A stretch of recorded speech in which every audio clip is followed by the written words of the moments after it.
ایک خاتون حضور کی بارگاہ میں آئی، عرض کرنے لگی یا رسول اللہ صلی اللہ علیہ وسلم، میں نکاح کرنا چاہتی ہوں، شادی کرنا چاہتی ہوں، مجھے بتلائیے خاوند کا حق کیا ہے؟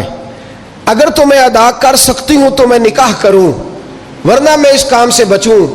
میرے نبی کریم علیہ الصلاۃ والسلام نے فرمایا، بی بی اگر خاوند کے ناک سے رینٹھ نکلے، ریشہ نکلے، پیپ بہے اس کی ناک سے، اور بی بی اپنی زبان سے وہ صاف کر دے، تو پھر بھی اس کا حق ادا نہیں ہوتا۔ حضرت ابو دردہ کہتے ہیں آنکھ کھول کے اس عورت نے دیکھا تو میرے نبی پاک نے اگلے جملے ارشاد فرمائے، حضور نے فرمایا تو ان باتوں میں حیرت کر رہی ہے، میں اگر خدا کے علاوہ کسی کو سجدے کا حکم دیتا تو میں عورت کو کہتا اپنے خاوند کو سجدہ کرے۔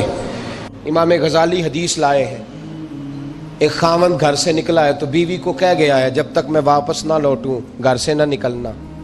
2 گلیاں چھوڑ کے والد رہتے ہیں، 2 گلیاں چھوڑ کے بیوی نبی کریم صلی اللہ علیہ وسلم کی بارگاہ میں پیغام بھیجتی ہے، کہتی ہے خاوند حکم دے گیا تھا میری بغیر اجازت گھر سے نہ نکلنا۔ اب تو بیوی کہتی ہے میں پڑھی لکھی ہوں، کل میں کس کالر کو سن رہی تھی، وہ کہہ رہا تھا بیوی کے بڑے حقوق ہیں، جو مرضی چاہے کر سکتی ہے، اور اللہ خیر کرے اگر بیوی بی ایڈ کر لے پھر تو معاملہ ہی ختم ہو گیا۔ وہ کہتی ہے تو مجھے کر فارغ، میں سویرے، اور سن لیں حدیث، یاد رکھ لیں، نبی پاک صلی اللہ علیہ وسلم نے فرمایا جس بی بی نے اپنے خاوند سے بلا وجہ طلاق کا مطالبہ کیا بغیر سبب شرعی کے، جس عورت نے اپنے خاوند سے طلاق مانگی، حضور فرماتے یہ نہیں فرمایا کہ لے لی، جس نے طلاق خالی مطالبہ کیا لے لی، وہ اب تو روز آپ دیکھ لیں کورٹ کچہری میں بیویوں نے دعوے پہ دعویٰ کیا ہوا ہے، خاندوں کی طرف سے بھی زیادتی ہوتی ہے، اس میں شک نہیں، میں سائیڈ کو سیف نہیں کرتا، بڑے ظلم ہوتا ہے، آج بھی جہالت کی بات کرتے ہیں بعض لوگ، لیکن چھوٹی چھوٹی باتوں پہ دعوے ہو جاتے ہیں عدالتوں میں۔ نبی کریم علیہ السلام نے فرمایا جس عورت نے بلا وجہ اپنے خاوند سے طلاق کا مطالبہ کیا، رب کریم اسے جنت کی خوشبو بھی عطا نہیں فرمائے گا، جس نے صرف مانگی ہے اسے خوشبو نہیں دے گا۔ خاوند جہاد پہ چلا گیا، کسی سفر پہ چلے گئے، کہہ گئے میری اجازت کے بغیر گھر سے نہ نکلنا، والد بیمار ہو گئے، خاتون حضور کی بارگاہ میں پیغام بھیجتی ہے، کہتی ہے یا رسول اللہ خاوند حکم دے گیا تھا گھر سے نہ نکلنا، والد بیمار ہے، کیا حکم ہے؟ نبی پاک نے فرمایا چاہے تو جا سکتی ہے، پر خاوند کی اطاعت کرے گی تو اس کے لیے زیادہ بہتر ہو جائے گا۔ 2-4 دن کے بعد پھر پیغام بھیجتی ہے، کہتی ہے محبوبہ باپ شدید بیمار ہے، حکم کیا ہے؟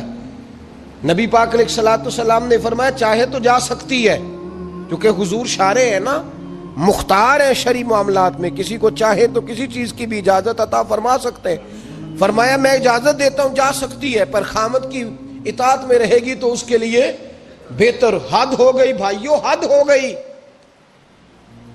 عرض کرتی ہے حضور باپ انتقال کر گیا ہے، باپ انتقال کر گیا، بیٹی ہوں، کیا کروں، رہ نہیں سکتی۔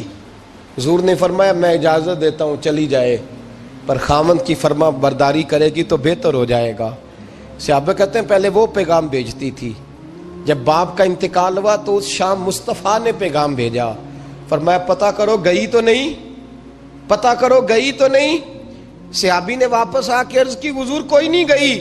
فرمایا جاؤ اسے جا کے میری طرف سے خوشخبری دے دو کہ تو نے اپنے خاوند کی فرما برداری کی ہے، رب کریم نے تجھے بھی بخش دیا ہے، تیرے باپ کی بھی بخشش فرما دی ہے، تیرے اس عمل نے تیرے باپ کی بخشش کا سبب بنا دیا ہے۔ اور میری بہنیں، میں ہاتھ باندھ کے گزارش کروں گا، ہاتھ باندھ کے، ایک کبیرہ گناہ اکٹھا کرتی ہو تم، کبیرہ گناہ، جب شوہر کو اس کی اماں اور اس کے ابا کے خلاف بھڑکاتی ہو، اگر وہ نافرمان ہو گیا نا ماں باپ کا تو اپنے لیے تو جہنم کٹھی کرے گا، تم بھی حصے دار بن جاؤ گی۔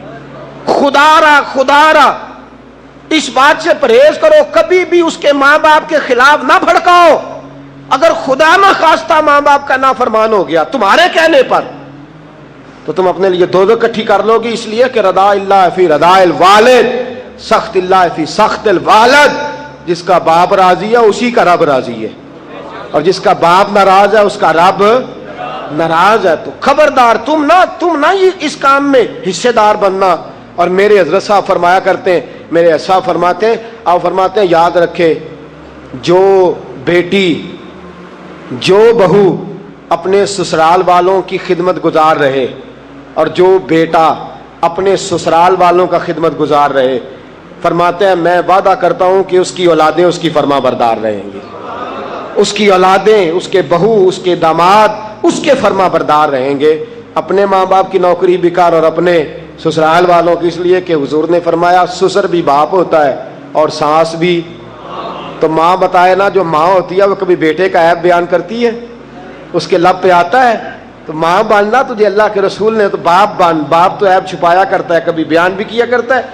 فرمایا بیویاں تمہارا لباس ہیں اور تم ان کا لباس ہو، وہ تمہارا لباس ہے اور تم، اللہ اکبر، کیسا خوبصورت لفظ قرآن پاک نے، ہن لباس لکم وانتم لباس لہن، فرمایا وہ تمہارا لباس ہے اور تم، سمجھ آ رہی ہے نا جی بات کی، وہ تمہارا لباس ہے اور تم ان کا لباس ہو۔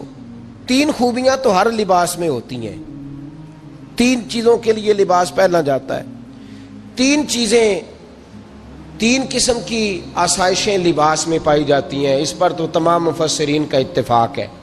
سب سے پہلی چیز، لباس جو ہوتا ہے وہ بندے کو گرمی اور سردی سے بچاتا ہے۔ سخت سردی میں لباس لے لیں تو بندہ سردی سے بچ جاتا ہے۔ اس کا مطلب یہ ہوا کہ میاں بیوی ایک دوسرے کا لباس ہیں، اگر بیوی کی طرف کوئی تکلیف آتی ہے تو میاں اس کو بچاتا ہے، اور اگر میاں کی طرف کوئی تکلیف آتی ہے تو عورت اس کو بچاتی ہے۔ میاں بیوی ایک دوسرے کا لباس ہے۔ لباس کیا کرتا ہے؟ لباس آدمی کے عیب چھپاتا ہے، اس کے وجود پر کتنے دھبے ہیں، کتنے نشان ہیں، وہ سارے چھپا لیتا ہے لباس۔ میاں بیوی ایک دوسرے کے عیب چھپانے والے ہوتے ہیں، عیب بتانے والے، رونا رونے والے نہیں ہوتے کہ بی بی جب بھی میکے گئی اس نے جا کے رونا شروع کر دیا، اتنی میں تانگو دوسرا ہے ہی کوئی نہیں، اور خامد صاحب جب بھی ملے انہوں نے ایک ہی راگ الاپنا شروع کر دیا کہ میری کیا بات تھی، مجھے مل کیا گیا ہے، میں کیا تھا، میرے ساتھ ہوا کیا ہے۔ تو لباس ہیں، ایک دوسرے کا عیب چھپائیں گے، بولیے ایک دوسرے کا عیب چھپائیں گے، ایک دوسرے کی غلطیوں کی پردہ پوشی کریں گے۔ اور تیسرا لباس کا کیا مقصد ہوتا ہے؟ لباس شخصیت کا آئینہ دار ہوتا ہے۔ لباس آدمی کی اچھی اور خوبصورت طبیعت کا حصہ ہوتا ہے۔ جو لباس ہوتا ہے وہ انسان کو زینت بخشتا ہے، خوبصورت کر دیتا ہے۔ داڑھی والا آدمی ننگے سر پھرے تو خوبصورت نہیں لگتا، ٹوپی پہن لے تو بڑا پیارا لگتا ہے، ٹوپی پہنے تو بڑا، اور اگر امامہ باندھ لے تو نور نالا نور ہونا شروع ہو جاتا ہے۔ اللہ کرے آپ خوش ہو جائیں، آمین تو کہہ دیں، اور اللہ کرے فجر کی نماز آپ امامہ باندھ کے پڑھ لیں، آمین تو کہیں۔ چلو کونی جنہ دی داڑھی نہیں انہوں نے رکھنی چاہیے دیئے، جنہ دی نہیں ہونا نو موضوع نہیں تھا، پر ہماری بھی مجبوری ہے، داڑھی آ ہی جاتی ہے، ہر موضوع میں شامل ہو جاتی، رکھنی چاہیے۔ سب یاد رکھیں، لباس آدمی کو زینت دیتا ہے۔ قرآن مجید کے لفظوں پہ غور کرو، اگر تو شادی کے بعد بیوی کے آنے کی وجہ سے خامد کو سکون نہیں ملا تو اس کا مطلب ہے اس نے گھر کو زینت نہیں دی، اور اگر شادی کے بعد اس بچی کو تحفظ نہیں ملا، اس کو اپنے گھر کے اندر سکون نہیں ملا، تو اس کا مطلب ہے خامد نے اسے زینت، اس لباس نے زینت نہیں دی۔ میاں بیوی ایک دوسرے کا لباس ہے، اس مقدس رشتے کو اسلام نے باندھا اور لباس کہہ کے باندھا۔ میرے رسول کریم علیہ الصلوۃ والسلام نے پہلے تو خارجی لوگوں کو منع کیا ہے۔ میری ذاتی رائے یہ ہے کہ میاں بیوی کی ذاتی لڑائی کوئی بھی نہیں ہوتی، ذاتی لڑائی، میری باتوں کی سمجھ تو آ رہی ہے نا آپ دوستوں؟ کوئی نہیں آ رہی؟ اللہ جزا دے آپ۔ میاں بیوی کی ذاتی لڑائی کوئی نہیں ہوتی، ہوتا پتہ کیا ہے؟ لڑکے سے پوچھیں کہ بتائے جناب کیا حال ہے، تو کہتے ہیں بیوی میری صحیح ہے، اس کے گھر والے نہیں صحیح۔ سنا ہے آپ نے بھی کبھی یہ لفظ؟ تو اسی طریقے سے اگر لڑکی سے پوچھیں کہ تیرا کیا حال ہے، تو کہتی ہے خامن تو میرا دھیان رکھتا ہے، اس کی اماں نہیں خیال رکھنے دیتی۔ تو لڑائی جو ہوتی ہے وہ تیسرے آدمی کی وجہ سے ہوتی ہے۔ تیری اماں آئی تھی تو اس طرح کہہ گئی، تو تیرا بھائی آ گیا تھا تو وہ یہ کہہ گیا، تیسرے فرد کی وجہ سے۔ میرے نبی کریم علیہ الصلوۃ والسلام نے تیسرے بندے کو سمجھایا ہے، تیسرے فرد کو حضور نے سمجھایا ہے. نبی پاک علیہ الصلوۃ والسلام نے فرمایا خبردار ماں بھائی بیٹا باپ سارے لحاظ کریں, بسنے دیں میاں بیوی کو. اگر شادی کر دیا تو ان کو سکون سے رہنے دو. تم دو جملے کہہ کے چلے گئے, کوئی عیب نکال کے جو چھپا ہوا تھا خاوند کی نظر میں وہ نکال کے بتا دیا کہ تیری بیوی یہ کام بھی کرتی ہے. اب تم تو ہٹ گئے وہ بات کہہ کے. اب انہوں نے اکٹھے رہنا ہے, ان کی زندگی مصیبت کا شکار ہو گئی, آزمائش میں آ گئے وہ دونوں, ساری زندگی کڑتے رہے. ایک عیب نکال کے لڑکی کے گھر والے لڑکے کا اسے بتا کے چلے گئے تیرے خامد میں یہ عیب پایا جاتا ہے. وہ ساری زندگی کڑتے رہیں گے, تکلیف میں رہیں گے. انہوں نے تو اکٹھے رہنا ہے. بتانے والا چلا گیا. میرے رسول کریم صلی اللہ علیہ وسلم فرماتے ہیں لعنتی ہے وہ شخص, لعنتی ہے وہ شخص. یا رسول اللہ کون سا؟ فرمایا جو بیوی کو مرد کے خلاف اکساتا ہے اور مرد کو بیوی کے خلاف اکساتا ہے, وہ لعنتی ہے, ملعون ہے, رحمت الہی سے دور ہے وہ شخص. انہیں قریب کرنے کی کوشش کر, تو ان کے اندر محبت پیدا کرنے کی کوشش کر.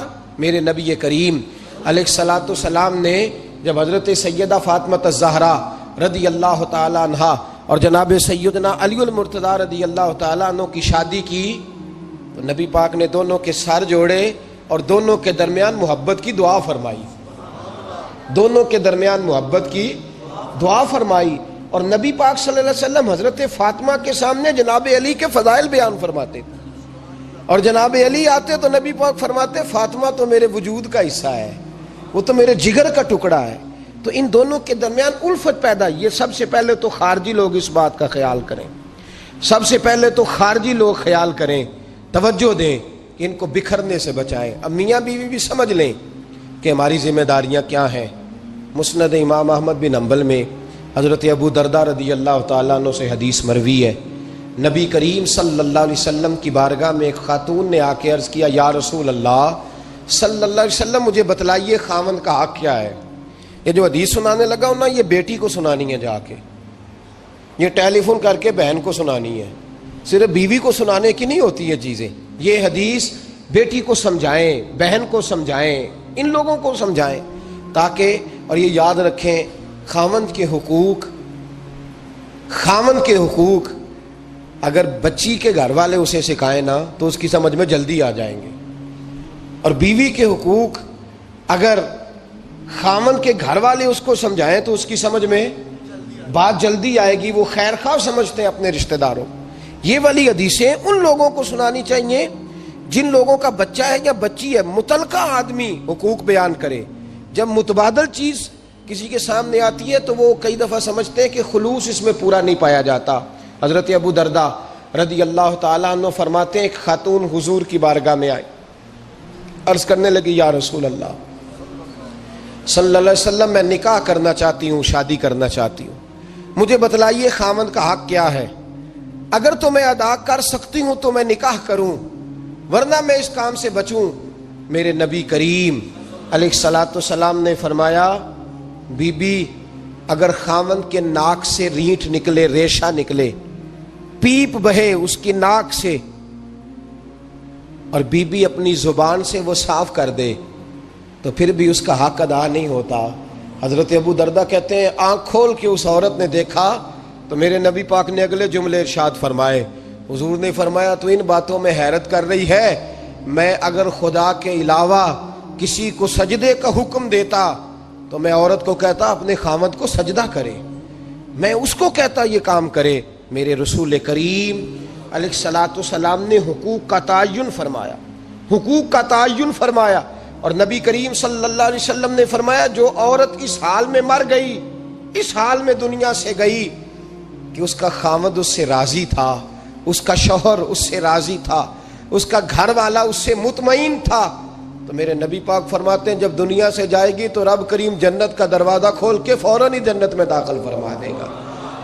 اس کو بغیر روک ٹوک جنت دے دی جائے گی.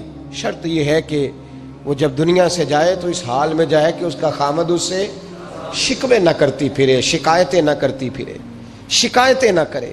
ہمارے زمانے میں شکایتیں ہوتی ہیں اور خواتین عورتیں اس بات کو سمجھتی نہیں کہ اللہ نے جو میرے نصیب میں رکھا تھا اور جو خامد رب نے میرے لیے پسند کیا تھا وہ اللہ نے مجھے عطا فرما دیا ہے۔ وہ شکوے کرتی ہیں، شکایات کرتی ہیں، اور دوسری عورتوں کو سامنے رکھ کے وہ فلاں کے حصے میں یہ چیز آئی، فلاں کے حصے میں یہ چیز آئی، فلاں کا خامد یوں کرتا ہے، شکوہ کرتی ہیں۔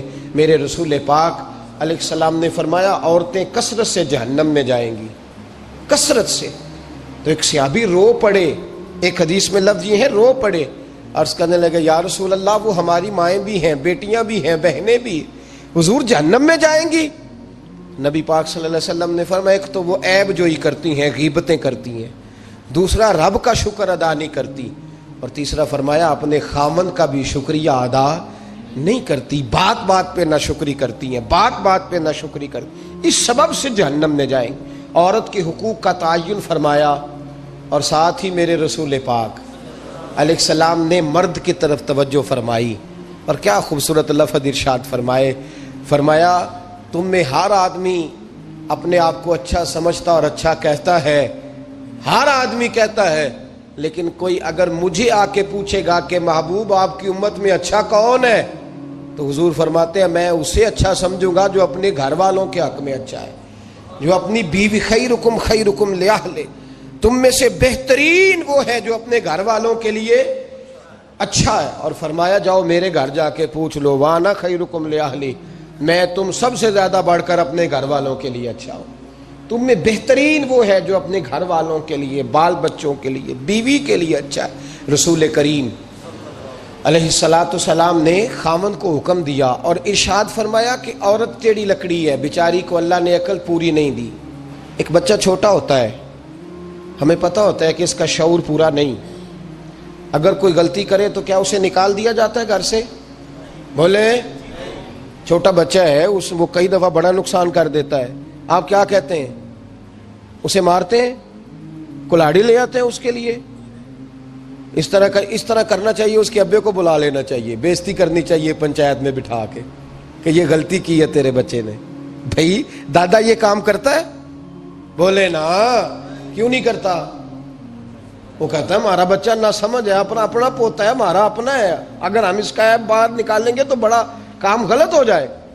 لیکن وہی ابا جی جب بہو کوئی غلطی کر بیٹھتی ہے تو پنچایت بلاتے ہیں، لوگوں کے سامنے معاذ اللہ تعالیٰ بڑی کڑوی کسیلی باتیں کرتے ہیں، ایسی باتیں کرتے ہیں کہ جو ان کی بیٹی کے بارے میں کہی جائے تو وہ کبھی پسند نہ کریں، اتنے سخت جملے کہے جاتے ہیں، بیٹی والے کو رسوا کیا جاتا ہے۔ میرے نبی کریم علیہ السلام نے فرمایا یہ ٹیڑھی لکڑی ہے، بیچاری کو اللہ تبارک و تعالیٰ نے اپنی حکمت کے تحت عقل عادی عطا فرمائی ہے، تم اگر چاہو گے سیدھی کرنا تو یہ ٹوٹ جائے گی، سیدھی نہیں ہوگی۔ حضور کیا کریں؟ فرمایا اس کے ساتھ گزارا کرو، اللہ تمہیں اجر عطا فرمائے گا، اس کے ساتھ وقت گزارو، اللہ تمہیں اس کا، یہ ذہن بنانا چاہیے خامند کو کہ یہ، اور خامند کی ذمہ داری ہے۔ اعلیٰ حضرت رحمۃ اللہ علیہ نے فتاوی رضویہ کی 24ویں جلد میں بالتفصیل لکھا ہے، آپ فرماتے ہیں خامند کی ذمہ داری عورت کو کپڑا فراہم کرنا، روٹی فراہم کرنا، رہنے کے لیے گھر دینا، نان نفقے کا خیال کرنا، اور آپ فرماتے ہیں اگر وہ مطالبہ کرے تو ہفتے میں ایک دن اس کے ماں باپ سے ملانے بھی لے جا سکتا ہے، ہفتے میں، جی کوئی نہیں بول دے تسی، ہفتے چ نہیں، یہ نہیں صحیح لفظ، ہر ہفتے اے سوکھ ہے، کدوں ملان کھڑنا ہے؟ پاویں نہ بولو، گل جڑی سچی ہو تے سچی ہے، ملان کدوں لے جانا ہے؟ اچھا اپنی اماں نو روز ملدا ہے سویرے شام، تے وہ کہندی مینوں بھی اماں نو ملا لیا، تے کہندا روز نہیں جائیدا، تے تم بھی نہ ملا اپنی اماں نو روز بھائی۔ لیکن اعلیٰ حضرت فرماتے ہیں ہفتے میں ایک دفعہ ماں باپ سے بولے۔ بیٹی کا پیار ماں باپ سے زیادہ ہوتا ہے کہ بیٹے کا؟ لو تو سارے انہوں پتہ ہے، یعنی تسی گھٹ کر دے ہو نا، تاں بیٹی دا نام لیا جے، صحیح بات کر رہا ہوں؟ تو جس کا پیار زیادہ ہے اس کو روک دیا کہتے نہیں روز نہیں جائیدا، سال بعد جائیں، بلکہ ان تے اللہ خیر کرے، اللہ پاک فضل کرے، داماد صاحب کی عزت ہی نہیں نہ ہوتی، اس کو آنکھوں پہ بھی اٹھائے تو کہتے تیرے گھر دے میری عزت نہیں کر دے، پتہ نہیں ہن تو عزت بھائیا کیڑی شے دا نام رکھیا ہے، وہ کیڑی ہے جڑی تینوں چاہیے، اللہ ہی بہتر جانتا ہے۔ عزت نہیں کرتے تو لہذا میرا پروٹوکول نہیں، پھول لے کے کھڑے نہیں ہوتے گلی میں، وہ باہر نہیں نکلتے، وہ اشتہار نہیں چھاپتے کہ داماد صاحب آ رہے ہیں، اور ویسے بھی میں کہاں جاؤں، مطلب یہ کہ چپس بھی نہیں ہے، انہوں نے سنگ مرمر بھی نہیں لگوایا ہوا، تو میں کیسے جاؤں، میری شان کے خلاف ہے۔